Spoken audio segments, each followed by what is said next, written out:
আমি 2009 সাল থেকে যখন শেখ হাসিনা মাত্র ক্ষমতায় আসে সেই সময় থেকে বাংলাদেশ জাতীয়তাবাদী ছাত্রদলের সাথে সম্পৃক্ত এবং পুরো যে একটা ফ্যাসিবাদী যে একটা রোলার একটা স্টিম চলে গেছে এটা আমাদের উপর থেকে গেছে।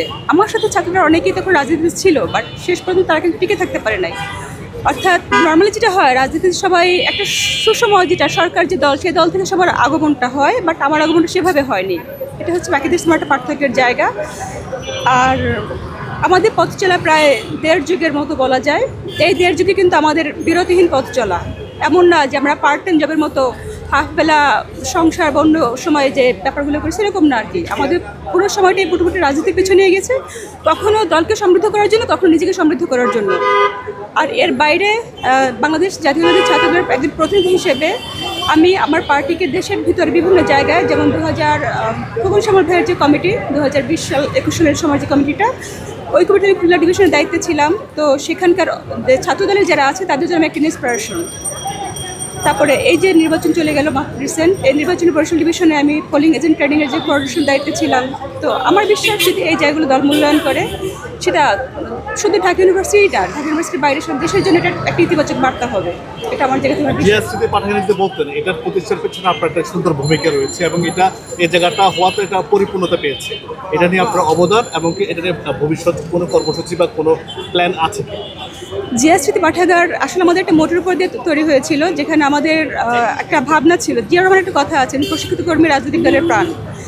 তো জিএসটি পাঠাগার মূলত সেই জায়গাটা টাচ করার চেষ্টা করেছে যে প্রশিক্ষণটার জন্য প্রথম যে বেসিক যে জায়গাটা, সেই জায়গাটা কিন্তু বই। তো সেই বইয়ের জায়গাটা আমরা ডিস করার চেষ্টা করেছি। আমাদের পাঠাগারটা 2012 সালে প্রতিষ্ঠিত হয়েছে।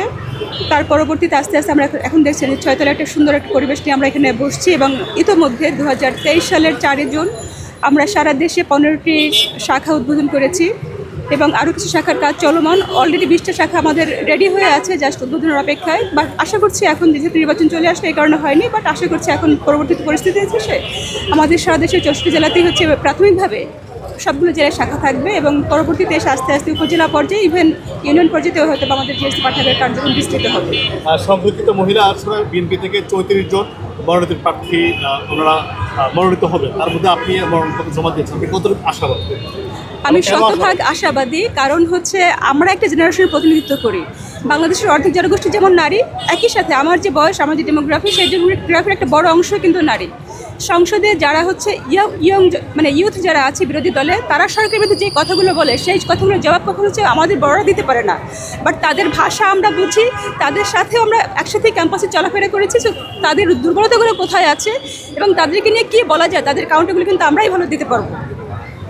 এবার তো বিরোধী দলে জামাত এবং এনসিপি রয়েছে, ওই ক্ষেত্রে সংখ্যার হারে ওদের একটা অংশ থাকবে। ওই ক্ষেত্রে ওদের সাথে আপনাদের মোটামুটি কতটুকু বনিবন অথবা কতটুকু দেশের জন্য কাজ করবেন বা কতটুকু আপনাদের বিড়ম্বনা হতে পারে? আমি মোটেও বিড়ম্বনার কারণ মনে করছি না। এই কারণে বাংলাদেশ একটা গণতান্ত্রিক দেশ, আমরা গণতান্ত্রিক মূল্যবোধে বিশ্বাসী। আর গণতন্ত্রে মত দ্বিমত ভিন্ন মত সব কিছুই থাকে, সব কিছু নিয়েই এগিয়ে যায়। সুতরাং আমি বিশ্বাস করি তাদের সাথে আমাদের কাজ করতে কোনো সমস্যা হবে না। তাদের যে ভুলগুলো, যে তাদের যে সমালোচনা, সেগুলো আমরা যৌক্তিকভাবে করলেই হবে। এর আগে তো 30টি আসন ছিল সংরক্ষিত নারী আসন, পর্যায়ক্রমে 50টি হয়েছে। এটা নারীদের জন্য পর্যাপ্ত কিনা? আসলে এটা পর্যাপ্ত নয় আমার কাছে এটা মনে হয়, কারণ এটা হচ্ছে আনুপাতিক হারে দেওয়ার কথা।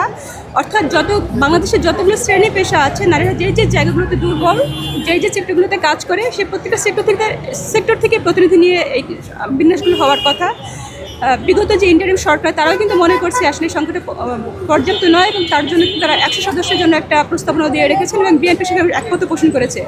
আমরা আশা করছি হয়তো 50 জন হলে আগামী সংসদ হয়তো সেই সংখ্যাটা বেড়ে দ্বিগুণ হবে।